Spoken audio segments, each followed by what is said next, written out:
레위기는 이스라엘 자손에게 거룩과 성결을 강조합니다. 하나님이 이스라엘 자손이 하나님의 거룩한 본성을 닮아 거룩하기를 원하셨습니다. 그래서 여러 규례들을 주셨고 그것을 지키라 명하셨습니다. 그러므로 오늘 본문은 레위기의 아주 핵심 결론이 됩니다. 우리는 지난 시간 여호와의 규례에 순종하는 자에게 하나님이 복을 주신다는 약속의 말씀을 상고했습니다. 이번 시간에는 불순종하는 자에게 하나님이 징계하시고 그러나 회개하면 하나님이 회복하여 주신다는 약속의 말씀을 함께 상고하고자 합니다. 그런데 오늘 본문에서 하나님은 하나님의 규례를 지키지 않고 불순종하는 것을 하나님과 맺은 언약을 배반하는 것으로 말씀하십니다. 너희가 내게 청종하지 아니하여 이 모든 명령을 준행하지 아니하며 내 규례를 멸시하며 마음에 내 법도를 싫어하여 내 모든 계명을 준행하지 아니하며 내 언약을 배반할진대. 우리가 아는 대로 하나님은 모세를 통하여 이스라엘 자손을 출애굽시키셨습니다.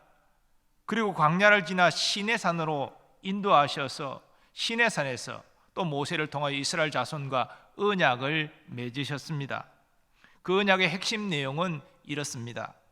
너희가 내 말을 잘 듣고 내 언약을 지키면 너희는 모든 민족 중에서 내 소유가 되겠고 너희가 내게 대하여 제사장 나라가 되며 거룩한 백성이 되리라.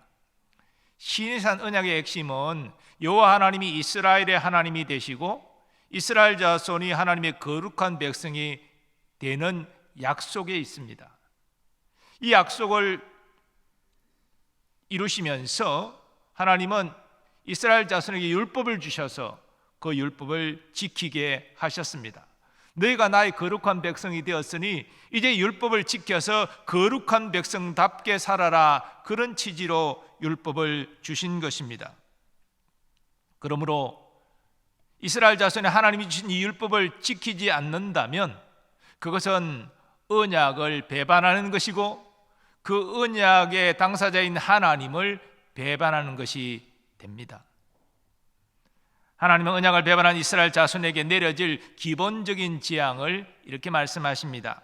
내가 이같이 너희에게 행하리니 곧 내가 너희에게 놀라운 재앙을 내려 폐병과 열병으로 눈이 어둡고 생명이 쇠약하게 할 것이요 너희가 파종하는 것은 헛되리니 너희의 대적이 그것을 먹을 것임이며 내가 너희를 치리니 너희가 너희의 대적에게 패할 것이요 너희를 미워하는 자가 너희를 다스릴 것이며 너희를 쫓는 자가 없어도 도망하리라.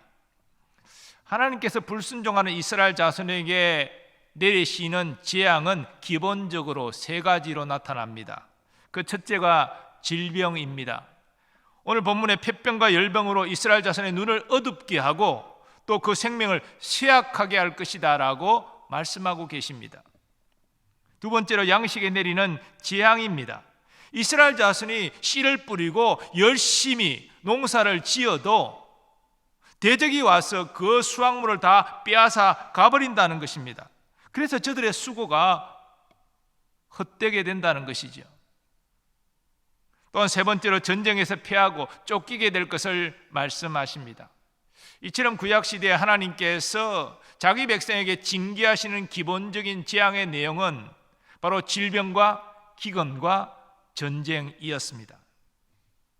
그런데 하나님이 이런 재앙을 내리시는데도 이스라엘 자손이 깨닫지 못하고 회개하여 돌이키지 않는다면 하나님은 7배나 더한 재앙을 내리겠다라고 경고하십니다. 한 번이 아니라 순종할 때까지 4번씩이나 더한 재앙들을 계속 거듭 내리시겠다라고 말씀하십니다. 이것은 순종하지 않고 불순종하면 이스라엘 자손이 계속 더 큰 재앙을 받고 고통을 당할 것이다 라는 의미가 있고 또 너희가 그런 고통을 당하지 말고 속히 회개하고 돌이켜 순종하라 라는 하나님의 그 간절한 마음이 담겨 있는 것이기도 합니다. 18절은 7배 더한 추가적인 1차 재앙이 이렇게 선포됩니다. 또 만일 너희가 그렇게까지 되어도 내게 청종하지 아니하면 너희의 죄로 말미암아 내가 너희를 7배나 더 징벌하리라. 자, 기본적인 재앙의 7배가 되는 재앙이 1차 추가 재앙으로 임한다는 것입니다. 특별히 하나님은 이스라엘 자손이 세력으로 말미암아 교만할 때에 7배의 재앙으로 끊겠다고 말씀하십니다. 이 세력으로 말미암는 교만이 무엇입니까? 우리 인구수가 이렇게 많고 우리가 이렇게 힘이 있으니 우리가 누구에도 꿀릴 것 없다, 하나님을 의지할 필요가 없이 우리의 힘을 의지하는 것이 맞다, 이 교만이라는 것이죠. 스스로 자랑하고 높이는 이 교만을 하나님은 꺾으시겠다라고 말씀하십니다. 그래서 교만한 이스라엘의 하늘을 철과 같게 하고 땅을 녹과 같게 하겠다라고 말씀하십니다. 이것은 저들이 아무리 수고할지라도 땅이 소산을 내지 않고 또 나무가 열매를 맺지 아니할 것이라는 말씀입니다. 왜냐? 하나님이 비를 내리시지 않으니까 아무리 농사를 지어도 수확을 거둘 수 없다는 것입니다. 만물의 창조자의 주관자신 하나님이 결정하시고 행하시면 그 누구도 막을 수 없는 것이죠. 이렇게 하나님이 재앙을 내리시겠다는 것입니다. 하나님은 이런 1차 추가 재앙을 내리실 때 이스라엘 자손이 깨닫고 회개하지 않고 더 완고히 불순종한다면 이제 1차 재앙에 7배를 더한 2차 추가 재앙을 내리겠다라고 말씀하십니다. 2차 추가 재앙의 구체적인 내용은 또 이렇습니다. 내가 들짐승을 너희 중에 보내리니 그것들이 너희의 자녀를 움키고 너희 가축을 멸하며 너희의 수요를 줄이리니 너희의 길들이 황폐하리라. 2차 추가 재앙은 들짐승으로 말미암는 것인데 들짐승이 가축을 해하고 사람을 해하고 심지어 죽일 것이다. 그래서 사람들이 두려워서 밖으로 나가지 못하고 그래서 길이 황폐하게 될 것이다 라고 말씀하십니다. 그런데도 이스라엘 자손이 깨닫지 못하고 또 완고하게 고집하며 불순종한다면 하나님 2차 추가 재앙에 또 7배를 더한 3차 추가 재앙을 내리겠다라고 말씀하십니다. 내가 칼을 너희에게 가져다가 언약을 어긴 원수를 갚을 것이며 너희가 성읍에 모일지라도 너희 중에 연병을 보내고 너희를 대적의 손에 넘길 것이며 내가 너희가 의뢰하는 양식을 끊을 때에 열여인이 한 화덕에서 너희 떡을 구워 저울에 달아주리니 너희가 먹어도 배부르지 아니하리라. 여기 3차 추가 재앙은요, 기본적인 재앙의 3가지 내용이 다 나옵니다. 먼저 외적의 침입을 말씀합니다. 칼이 의미하는 바가 외적, 침입을 말하는 것입니다. 다음으로 연병, 곧 전염병을 말씀하십니다. 그리고 3번째가 흉년입니다. 흉년으로 양식이 부족해서 저울에 달아서 배급해야 될 형편이 될 것이다. 그런데 이 기본적인 재앙이 왜 3차 추가 재앙에 다시 등장하는 것입니까? 처음에 내렸던 이 재앙에 비할 바 없이 강도가 아주 강한 그런 외세의 침입과 또 전염병과 그리고 이 흉년이 임하게 될 것을 말씀하시는 것입니다. 그런데 이런 3가지 재앙을 겹쳐 받아도 이스라엘 자손이 깨닫지 못하고 여전히 하나님 말씀에 불순종하게 될 때 하나님은 3차 추가 재앙에 7배를 더한 4차 추가 재앙을 내리겠다라고 말씀하십니다. 이 재앙은 매우 놀랍고 비극적인 것입니다. 그 내용을 먼저 보면 굶주림으로 말미암아 부모가 자녀를 잡아먹을 것을 말씀하십니다. 너희가 아들의 살을 먹을 것이요 딸의 살을 먹을 것이며. 실제로 이스라엘 역사 가운데 이런 일들이 일어났죠. 얼마나 굶주렸으면 부모가 자식을 잡아먹는, 물론 뭐 자기 자식이 아니라 남의 자식을 바꿔서 잡아먹었다라고 말하고 있지만 어떤 이런 일이 일어날 수 있습니까? 이런 비극적인 일이 하나님이 내리시는 재앙으로 나타난다는 것이죠. 또한 우상 숭배자들이 진멸되게 될 것입니다. 그리고 성읍과 성소가 황폐하게 되고 그 땅이 황무하게 될 것입니다. 이러한 일들은 이방 민족의 침입을 통하여서 일어나게 될 것이지만, 이방 민족의 침입으로 이렇게 성소와 성읍이 또 땅이 황폐하게 되는 것은 하나님이 징계하시는 것입니다. 그리고 하나님이 이스라엘 자손을 여러 민족 중에 흩으시겠다라고 말씀하십니다. 내가 너희를 여러 민족 중에 흩을 것이요 내가 칼을 빼어 너희를 따르게 하리니 너희의 땅이 황무하며 너희의 성읍이 황폐하리라. 앞에도 잠깐 이야기했지만 이 4차 추가 재앙의 내용이 이스라엘 역사 가운데 그대로 일어났습니다. 포위가 당해서, 양식을 구하지 못해서 굶주려서 서로 자식을 바꾸어 잡아먹는 일들이 일어났고, 또 결국은 함락이 되어서 성소가 황폐하게 되는 일이 일어났으며, 또한 많은 사람이 죽임을 당하고 또 여러 타국의 모처로 끌려가서 거기에서 고통당하는 일들이 일어났습니다.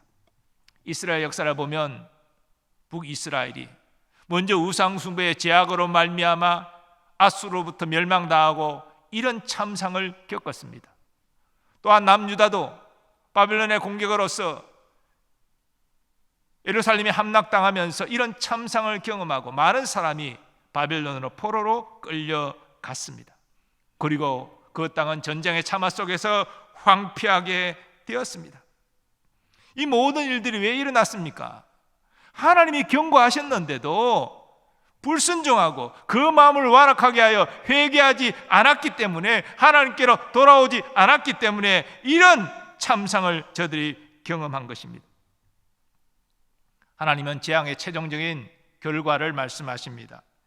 이스라엘 자손의 거듭된 불순종으로 나라가 망하고 많은 사람이 포로로 끌려가고 그 땅은 안식하게 될 것을 말씀하십니다.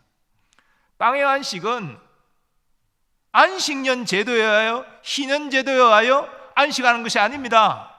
이스라엘 자손은 안식년 제도도 제대로 지키지 않았고 희년 제도도 지키지 않았습니다. 땅을 안식하게 하라는 하나님의 명령을 어겼습니다. 오히려 저들은 불순종하여 우상을 숭배하고 선지자들이 경고하고 회개를 요청하는 것을 완강히 거부했고 오히려 선지자들을 잡아 죽였습니다.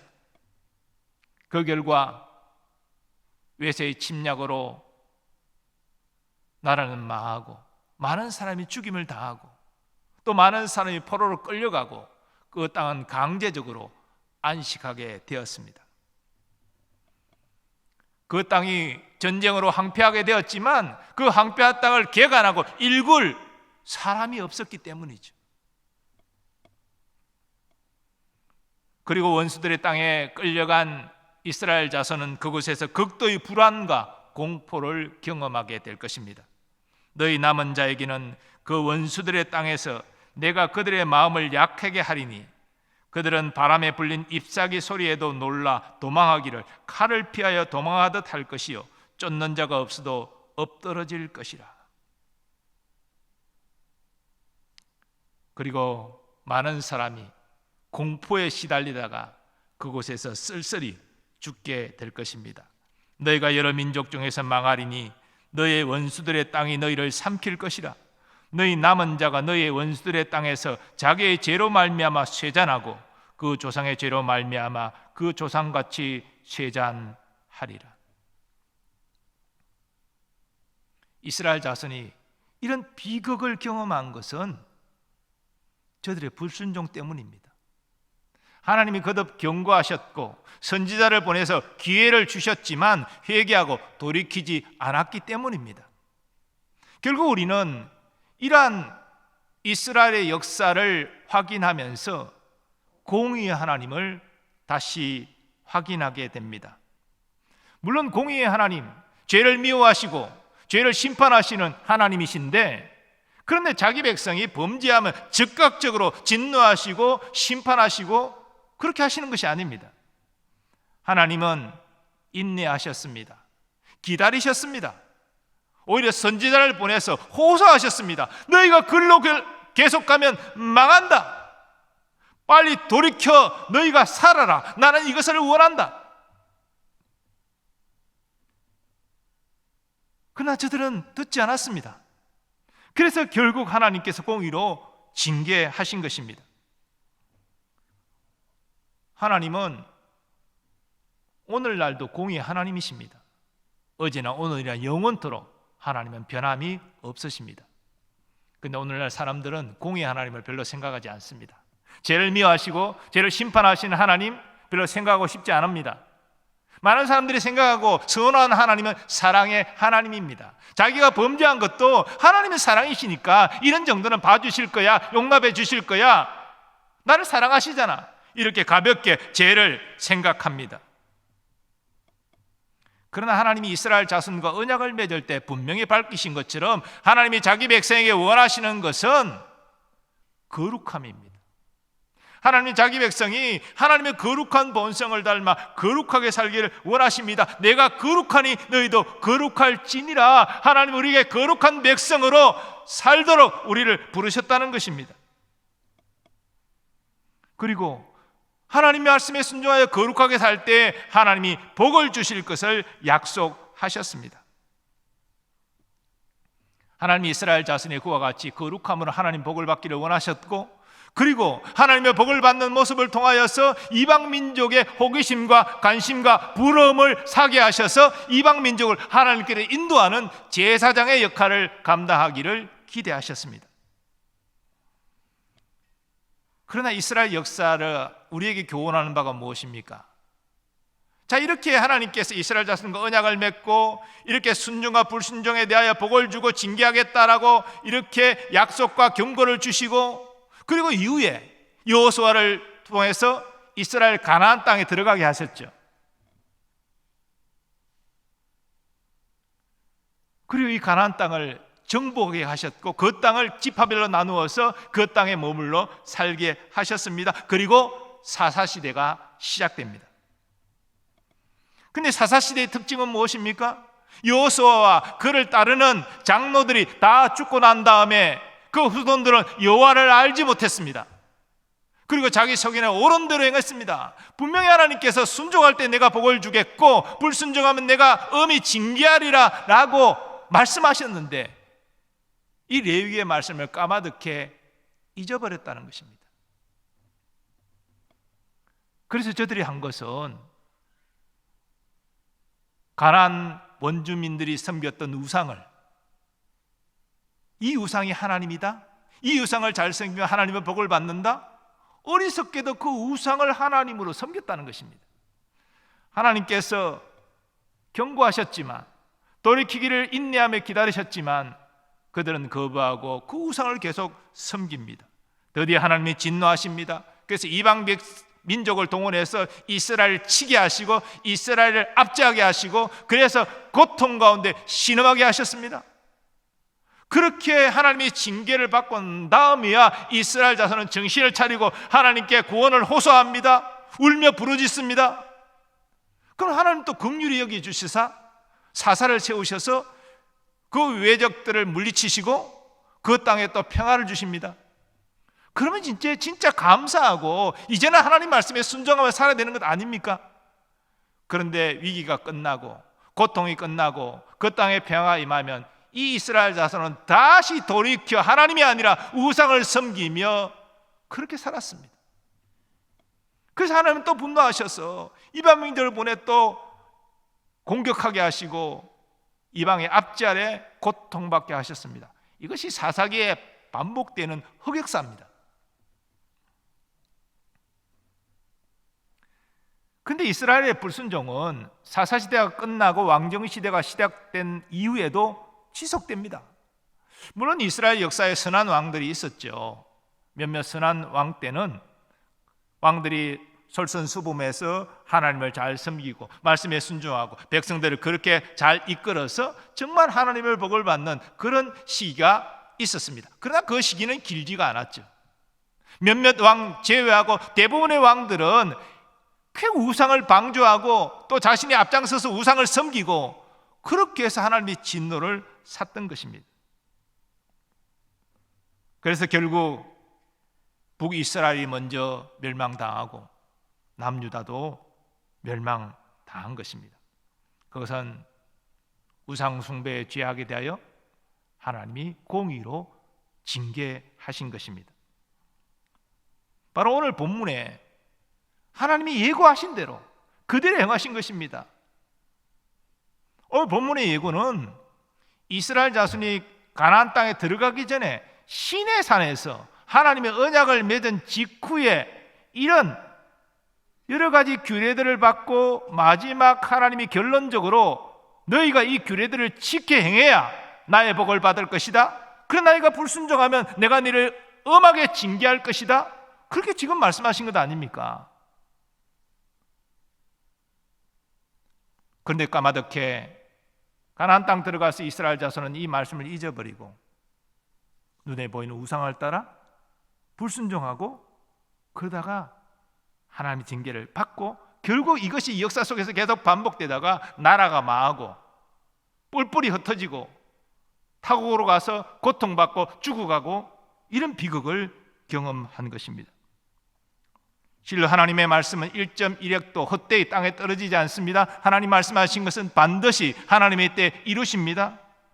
그래서 사무엘 선지자는 성령의 감동으로 이렇게 증거합니다. 이스라엘의 지존자는 거짓이나 변개함이 없으시니 그는 사람이 아니심으로 결코 변개하지 않으심이니이다.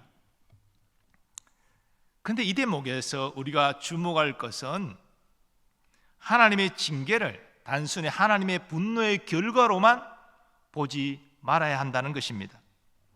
물론 이스라엘 자손은 하나님의 인내와 권고를 무시하고 계속 불순종하다가 하나님의 분노로 엄청난 고통을 경험했습니다. 그건 사실입니다. 나라가 망했죠. 많은 사람이 죽었죠. 가족이 이별했지요. 낯선 곳에 끌려가서 쇠잔하게 되면서 그곳에서 소망 없이 죽었죠. 그러나 하나님께서 이스라엘 자손의 불순종을 징계하신 것은 단순히 그들을 고통 주시고 벌 주시기 위함이 아닙니다. 이스라엘 자손은 하나님과 언약한 하나님의 거룩한 백성입니다. 하나님은 저들을 버리지 아니하셨습니다. 당시 어떤 이스라엘 자손은 이런 비극과 고통을 당하면서 하나님이 우리를 버리셨다, 하나님이 우리를 잊으셨다 라고 하나님을 원망했지만 결코 하나님은 저들을 버리신 것도 잊으신 것도 아니었습니다. 하나님은 저들을 죄악 때문에 저들을 징계하실 수밖에 없었고 그래서 고난의 풀무불에 던지셨지만 그 고난의 풀무불 속에서 저들이 죄악을 깨닫고 회개하고 하나님께로 돌아오기를 기대하셨습니다. 우리는 그러한 사실을 에스겔 선지자를 통한 하나님의 말씀을 통해서 확인할 수 있습니다. 너희는 너희가 범한 모든 죄악을 버리고 마음과 영을 새롭게 할지어다.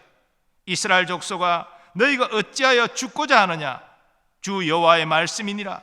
죽을 자가 죽는 것도 내가 기뻐하지 아니하노니 너희는 스스로 돌이키고 살지니라.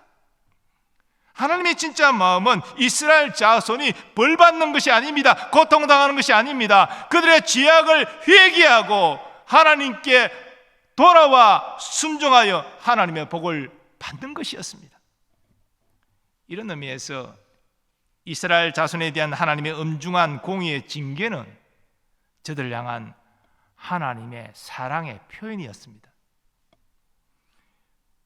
신약의 히브리서 기자도 같은 사실을 이렇게 증거합니다. 주께서 그 사랑하시는 자를 징계하시고 그가 받아들이시는 아들마다 채찍질 하심이라 하였으니 너희가 참음은 징계를 받기 위함이라. 하나님이 아들과 같이 너희를 대우하시나니 어찌 아버지가 징계하지 않는 아들이 있으리요? 징계는 다 받는 것이거늘 너희에게 없으면 사생자요 친아들이 아니니라. 하나님이 이스라엘 자손을 징계하신 것은 사랑하시기 때문입니다. 저들이 회개하고 돌이켜 하나님의 거룩한 백성답게 살아가고 그래서 하나님의 복을 받기를 원하셨기 때문입니다. 본래 그들이 서 있어야 될 자리로 돌아오기를 간절히 원하셨기 때문입니다. 그래서 교회에서 교인을 치리할 때도 사랑이 동기가 되어야 됩니다. 어떤 교인이 신앙생활에 죄를 범해서 이 죄를 그대로 놔두면 교회적으로도 또 그 사람 개인적으로도 좋지 않겠다.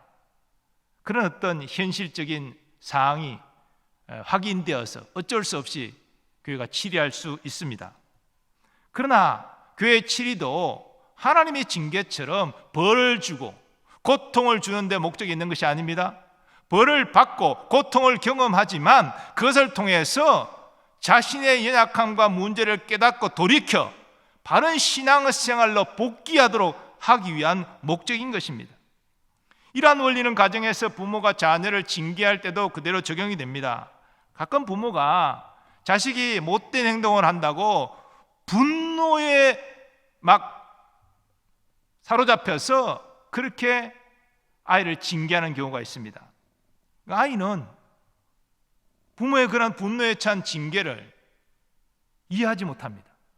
그래서 학대당한 상처를 품고 살아가게 되는 것이죠.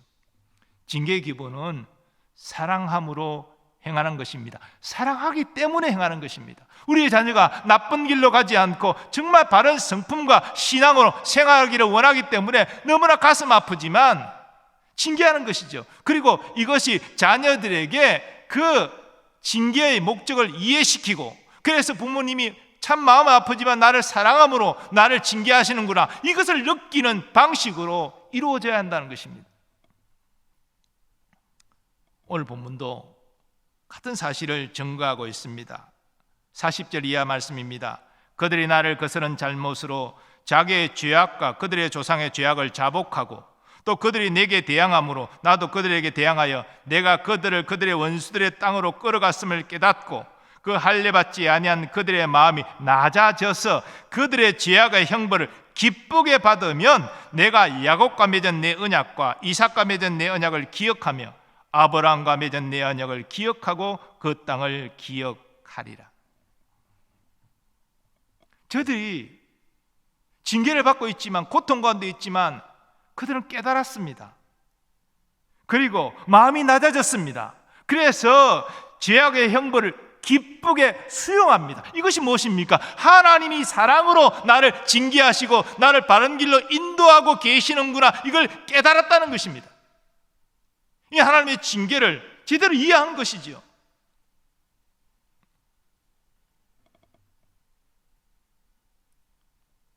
하나님은 이스라엘 자손을 징계하셨지만 그들을 버린 것이 아닙니다. 언약을 폐하신 것도 아닙니다. 하나님은 그러한 사실 다시 한번 이렇게 확인해 주십니다. 그런즉 그들이 그들의 원수들의 땅에 있을 때 내가 그들을 내버리지 아니하며 미워하지 아니하며 아주 멸하지 아니하고 그들과 맺은 내 언약을 폐하지 아니하리니 나는 여호와 그들의 하나님이 됨이니라. 내가 그들의 하나님이 되기 위하여 민족들이 보는 앞에서 애굽 땅으로부터 그들을 인도하여 낸 그들의 조상과의 언약을 그들을 위하여 기억하리라. 나는 여호와이니라. 사도 바울은 로마서를 통해서 하나님께서 이스라엘 자손과 맺은 언약을 폐하지 아니하였음을 증거합니다. 당시 이스라엘 자손 대부분은 예수 그리스도를 구주로 믿지 않았습니다.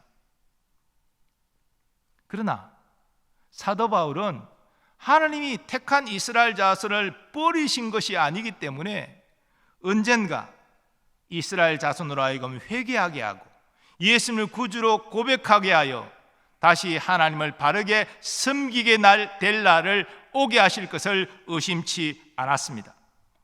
그래서 사도는 이렇게 고백합니다. 형제들아, 너희가 스스로 지혜 있다 하면서 이 신비를 너희가 모르기를 내가 원치 아니하노니 이 신비는 이방인의 충만한 수가 들어오기까지 이스라엘의 들으는 우둔하게 된 것이라. 그래야 온 이스라엘이 구원을 받으리라. 사실 예수님께서 유대인에게 메시아로 가셨고 또 사도 바울도 유대인에게 먼저 예수 그리스도의 복음을 전했지만 유대인들은 예수님을 영접하지 않았습니다. 아주 극소수의 사람만 예수님을 영접했지요. 어찌 보면 이것은 하나님의 징계입니다. 완악한 저들의 하나님께서 징계하신 것이죠. 그러나 하나님이 저들을 버리시지 않았습니다. 그래서 하나님의 구원 경륜이 어떻게 전개됩니까? 이제 유대인에게 임한 그리스도의 복음이 이방인에게로 전파됩니다. 특별히 사도 바울을 통해서 그런 일들이 주도적으로 일어나게 되죠. 그래서 이방인의 충만한 수가 구원을 받게 됩니다. 지금도 이방인의 충만한 수가 구원받는 과정 가운데 있습니다. 여러분과 저도 본래 유대인이 아니고 이방인이잖아요. 그러나 우리가 예수 그리스도를 믿어 영적 이스라엘이 되었습니다. 하나님이 예정하신 모든 이방인의 충만한 수가 믿게 되면 그때 이제 이스라엘 자손에게 하나님의 은혜가 다시 임해서 그들이 회개하게 되고 예수 그리스도를 구주로 믿어 저들도 영적 이스라엘에 들어오게 된다는 것입니다. 이것이 하나님의 구원 경륜이고 사도 바울은 이것을 깨닫고 신비한 그 비밀을 로마 성도들에게 말한 것이지요. 우리 개인적으로도 하나님이 이러한 영적 원리가 그대로 적용됩니다. 우리가 하나님 말씀에 늘 순종하고 하나님의 복을 받는 그런 인생이 되면 얼마나 좋겠습니까? 그러나 때로는 우리 하나님 말씀을 어기고 우리 육신의 본성을 따라 살아갈 때가 있습니다. 또 그래도 아무 문제 없이 잘 됩니다. 세상 풍조를 따라서 살아가는데도 특별히 문제가 없이 일은 잘 됩니다. 형통한 것 같습니다. 하나님이 곧바로 우리를 징계하지 않는 것은 스스로 깨닫고 돌아오기를 인내하며 기다리시기 때문입니다. 그러나 공의 하나님은 언제까지 기다리시는 것이 아닙니다. 왜냐하면 우리를 사랑하시기 때문에 하나님의 말씀을 떠난 그 삶의 결국이 어떠한지를 하나님이 이미 알고 계시기 때문에 그 낭떠러지로 추락하기 전에 우리를 돌이키기를 원하시는 것입니다. 그래서 우리를 징계하시는 것이죠. 우리는 징계 가운데 고통하면서 신음하면서 우리 자신의 모습을 돌아보게 되고 회개하며 하나님을 찾고 의지하게 되는 것이죠. 그러므로 혹시 여러분이 육신의 본성과 세상 가치관을 따라 살아가면서 하나님께 범죄하여 하나님 마음에 실망을 끼쳐드렸다 할지라도, 그래서 하나님의 징계 가운데 고통함이 있다 할지라도 마음을 완악하게 하지 마시고 그것이 하나님의 사랑임을 느끼시고 회개하고 돌이키시기를 바랍니다. 하나님 말씀에 내 살 길이 있음을 깨닫고 말씀 앞에 순종하시기를 바랍니다. 하나님이 회개하고 순종하는 여러분을 회복시켜 주실 것입니다. 약속한 풍성한 복을 더하여 주실 것입니다. 그리고 내가 너를 사랑하노라 말씀하여 주시고 여러분과 함께 동행하여 주실 것입니다. 이러한 은혜가 우리에게 있기를 간절히 소원합니다. 아버지 하나님, 불순죄의 죄악 가운데서 머물지 않게 하시고 우리가 하나님의 징계 가운데 있다면 속히 깨닫고 회개하여 다시 말씀에 순종하는 자리로 나오게 하여 주옵소서. 예수님의 존귀하신 이름으로 기도하옵나이다. 아멘.